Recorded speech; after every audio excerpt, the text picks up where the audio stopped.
Alright, hello everybody and welcome to the Game Design Notes podcast.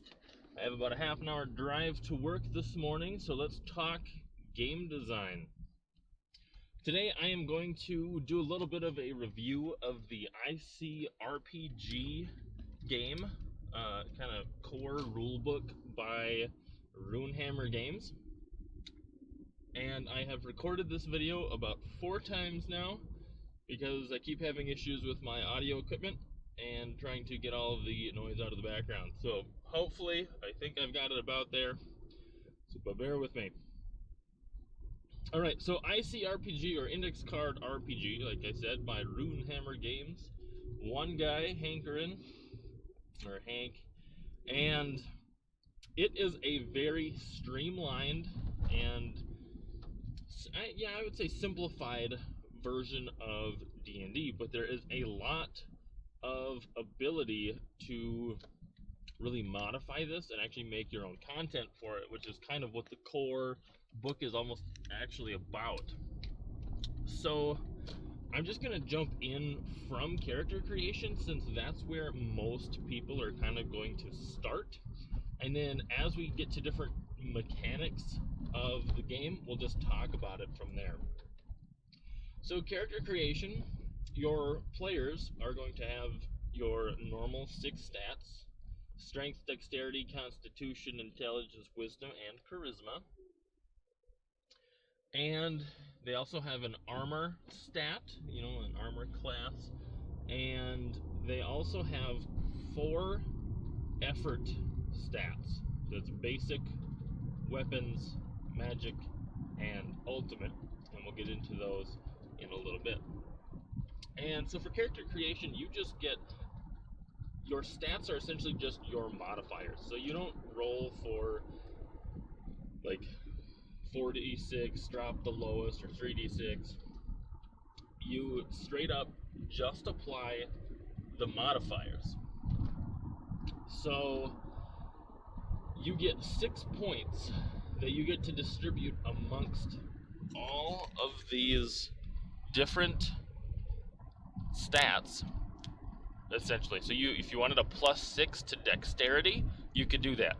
You wouldn't have any other bonuses, but you could. You can also increase your base armor. So the way I kind of think of this is how, kind of meaty you are, or how resistant you are, or in another case, how dodgy you are. My 5th edition character is a monk, so he has absolutely no armor, but has probably the highest armor class out of any of our players. Same concept there. If you're really quick and dodgy, give yourself more armor if it makes sense. And that's just base armor for your person without any equipment on. And everything here is bonuses right now. Excuse me. Getting into the effort. So this is essentially, it's your damage dice. And effort is, so a little topic on effort. In Dungeons and Dragons, you have effort in the form of damage. Damage is a form of effort. So when you're trying to kill a monster, you roll a d20 to see if you are successful or not. And then if you are successful, you roll for damage. Damage is effort. So ICRPG brings the idea of damage and rolling for damage to other tasks, and then they kind of rename it as effort.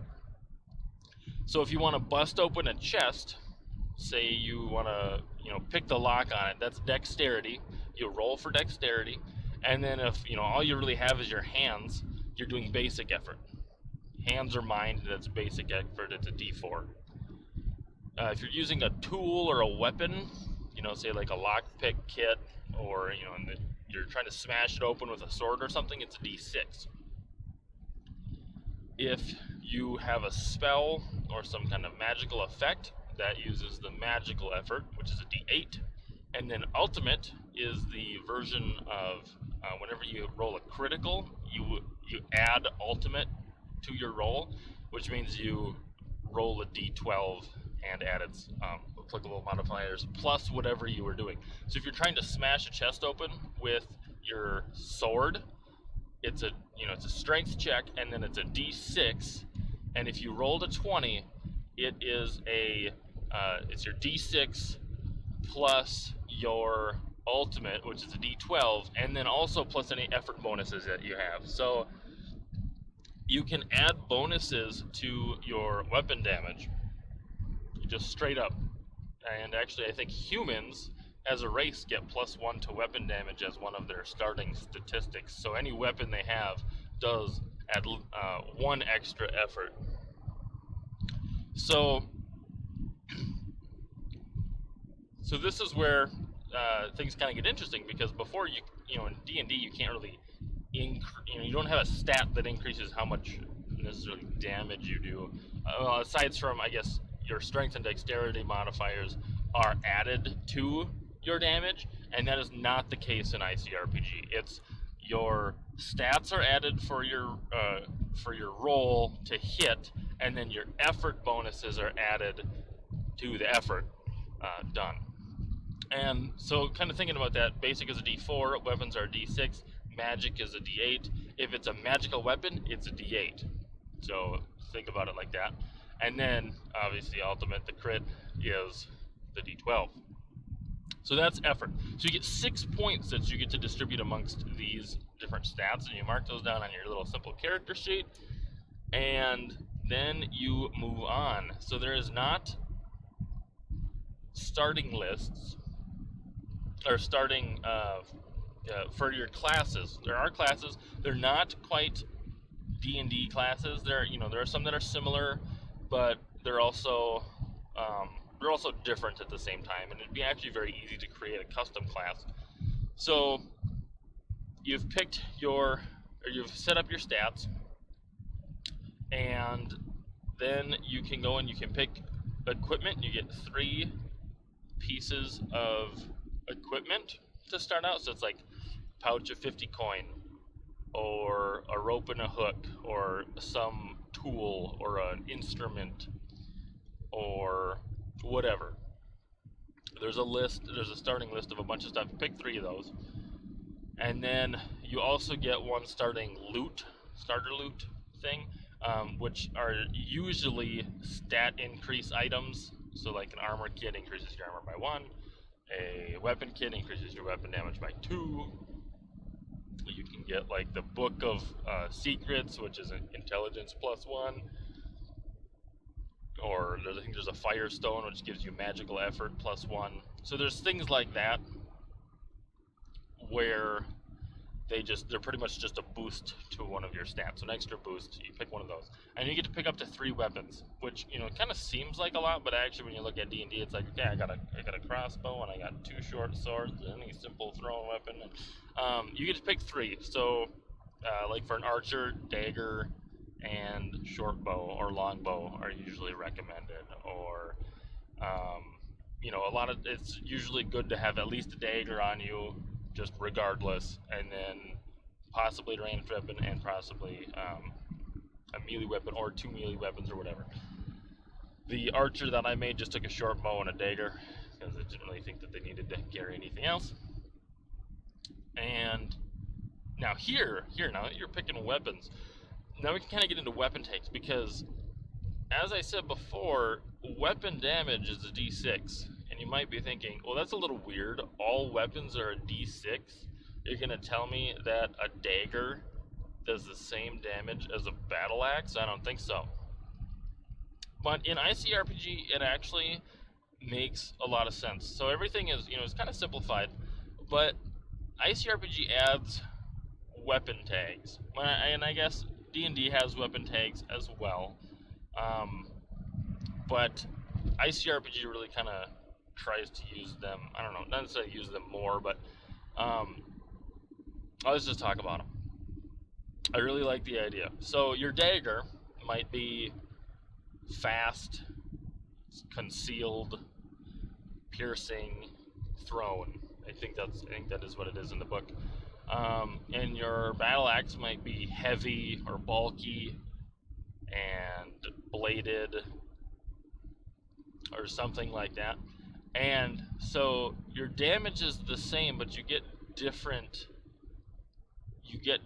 effects out of it. So you can throw a dagger. You can't throw a battle axe. You can hide a dagger. It's really hard to hide a battle axe. So, for example, stealth checks.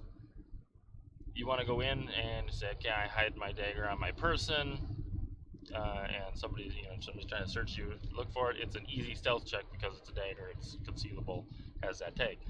Now, likewise, the bulky battle axe is going to be difficult to hide. It's going to be hard to hide, so you get a penalty there.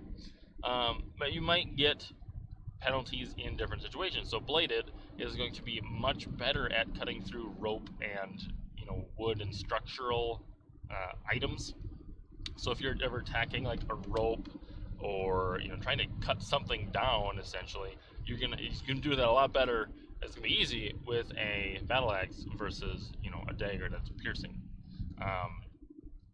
So that's kind of some of the differences that you can get, and then there are attachments like the weapon kit, or you can get loot, which is the primary expression of leveling up,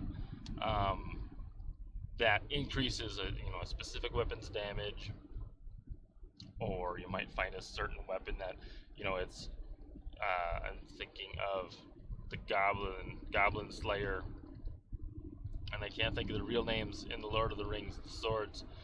So it might be a regular sword, and then it's +3 weapon effort against goblins, or treated as a magical weapon when used against goblins or whatever. And you can get bonuses that way as well. And really, in ICRPG, combat is lethal. You don't have a lot of health. All characters start out with 10 hit points, which is 1 heart. A lot of things in ICRPG are measured in hearts, which equals 10 hit points or 10 effort required to overcome that thing. Just because it's easy to remember, like 1, 2, or 3, and then multiply by 10. That's how many hit points or whatever it is. It simplifies things and keeps numbers lower, and not like this creature has 43 hit points. Okay, great. I'm not gonna remember that. I'll give him 40. 4 hearts. Done. Alright, so you only have 10 hit points starting out, and it's actually really difficult to get health increases. So the only way you can do this is through loot, which is a heartstone, which is really rare on the loot tables, and generally recommended to only be given out for very specific, very intense quests. If somebody's giving them away as a reward. So combat is lethal. A d6 against 10 hit points is like you could be done in 2 to 3 turns if you're not careful. Especially if they get a critical, because now they're adding a d12 to a d6. Wow. You can get mowed down really quick, which really keeps and reinforces that low fantasy, and also really tries to force players to overcome objects, not necessarily making it so that you don't use brute force, but making you really think strategically about what you're trying to do, and because you can't just tank damage and go and kill a bunch of stuff.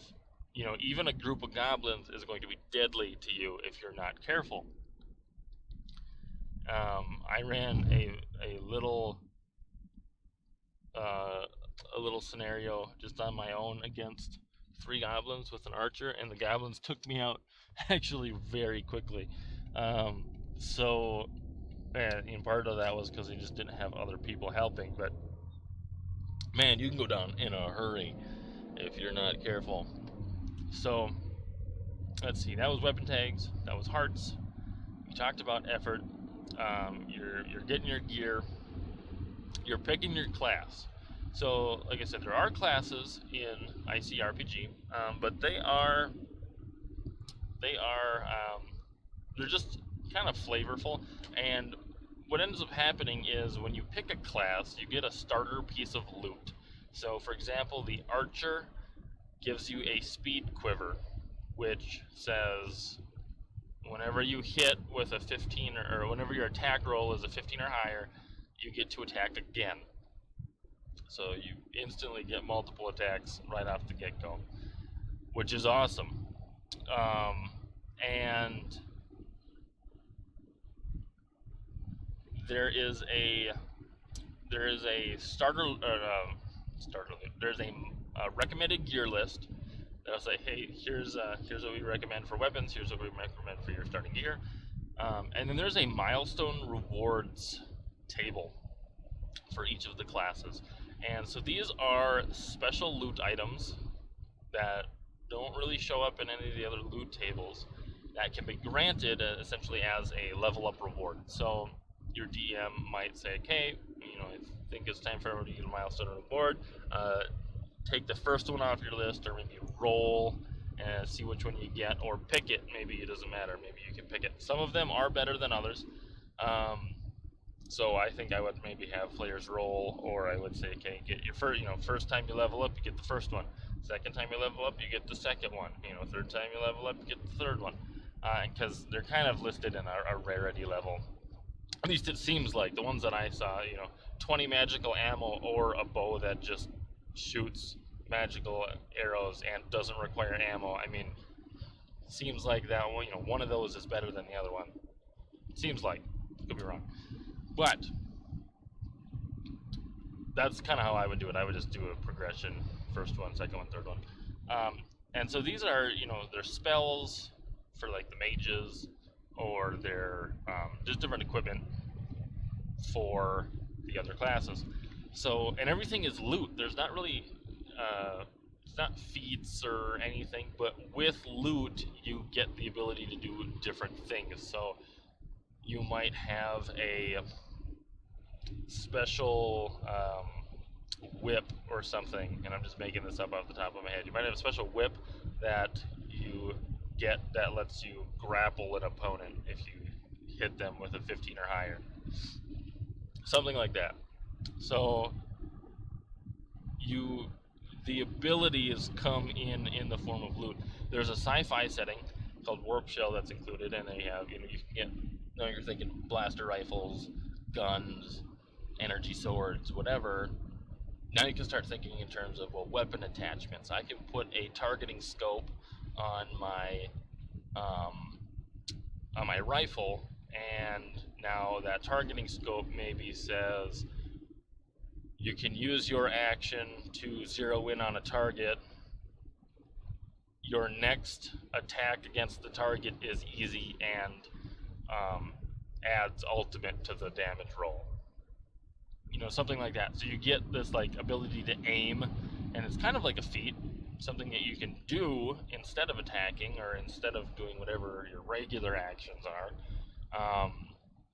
and you get some mechanical benefit out of it. So things like that are loot, and all your spells, spell books, spell scrolls, it's all loot based until you learn them. And depending on some of the schools of magic, they might take up spell slots or they might not, and it just kind of changes your casting rules. I'm not going to go into that much because it's pretty variable as to what you want to do. So that's weapons, that's loot, and that's the initial mechanics of it, or of making a character. And so rolling is a d20 rollover, just like D&D. You have a target value you're trying to hit, and here's where things get interesting.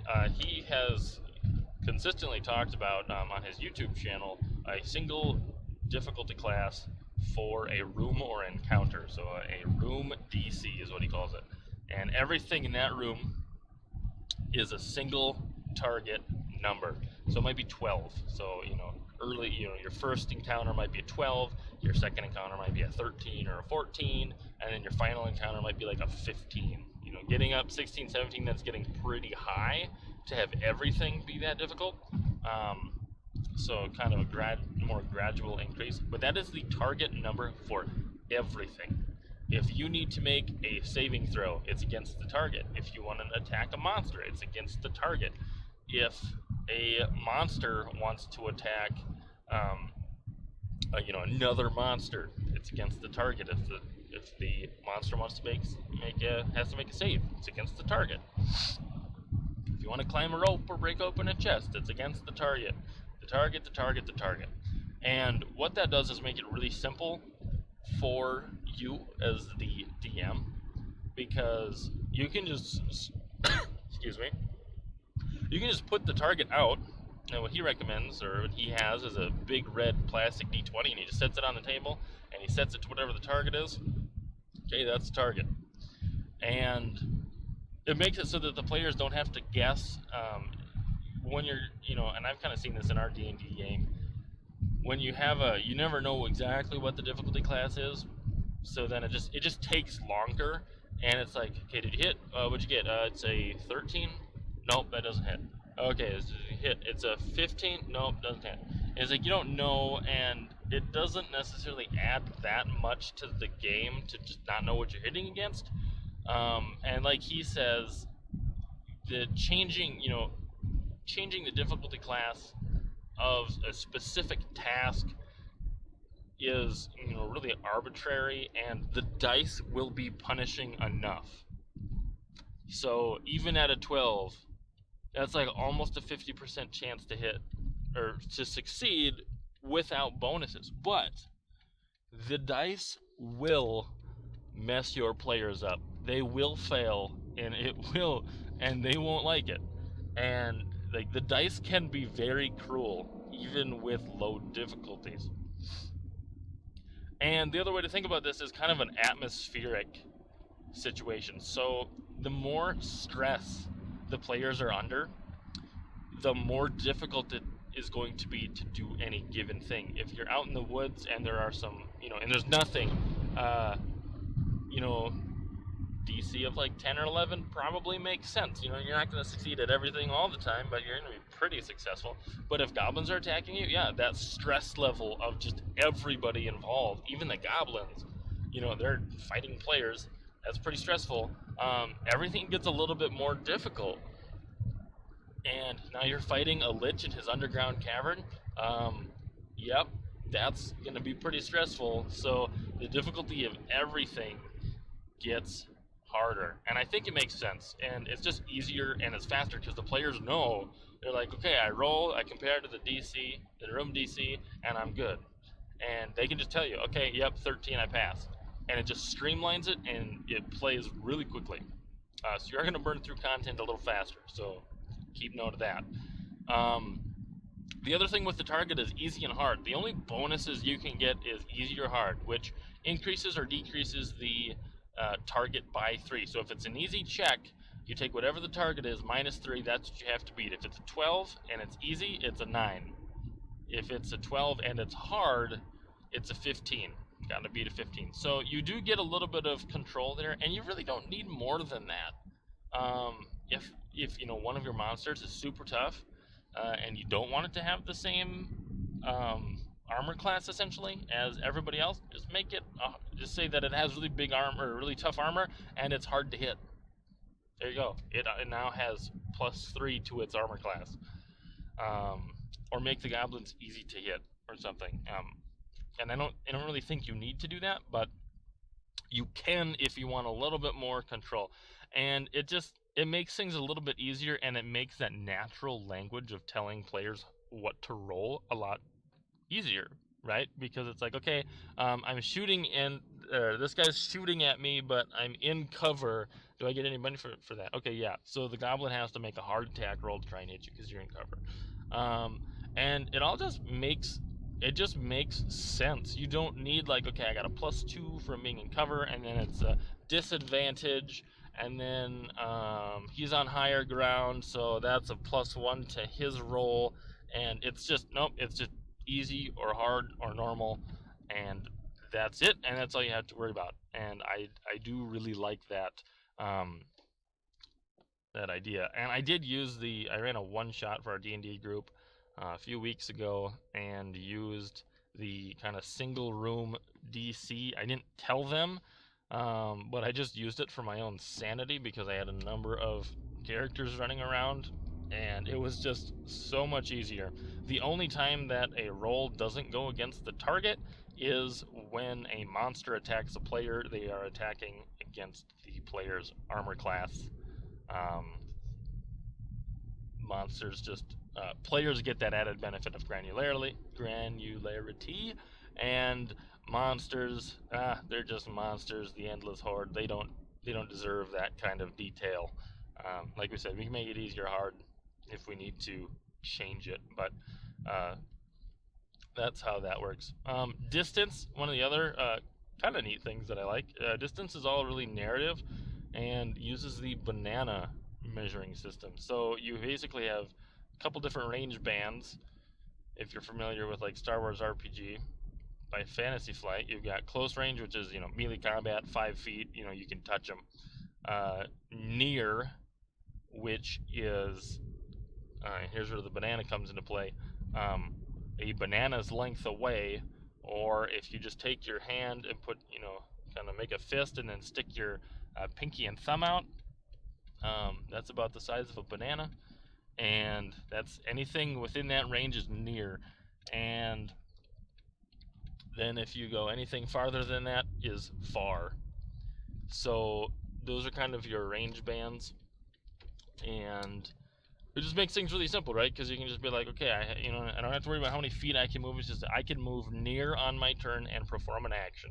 So I can move up to a banana away, and I can perform an action. Doesn't matter what direction. Doesn't matter nothing. Just you can move anywhere in a circle that's near to you, or you can move far. So I guess the way I think of that is, 2 bananas. You can move up to that far. Basically taking your dash action. Would be the D&D equivalent. And so those are really the core mechanics of the entire system. It's simple stats, it's loot, it's low fantasy for the most part, with the fantasy setting, and then Warp Shell is their sci-fi setting. Combat is lethal, everything is more narrative based. And just really trying to make things easier for the DM to come up with fun content and streamline the play so that you can play through the content. Now, I haven't had a chance to actually play through a game. I'm hoping to run a one-shot with this system coming up, so I can give my thoughts on that after that has happened. But I'm really interested in the system, and there's a lot in the book, especially in the DM section, that just help you build encounters, and for any type of RPG. So it could be for ICRPG, it could be for your 5th edition campaign, or whatever. So I definitely think it's worth the purchase. It's on Drive-Thru RPG. I can provide a link in the description below, so you can check that out. It's like $16 for the PDF, which is it's awesome. I like it. And yeah, I've had a great time with it. I'm really looking forward to getting started and running a one-shot just to see how it really plays. And we will go from there. I will catch you guys all next time.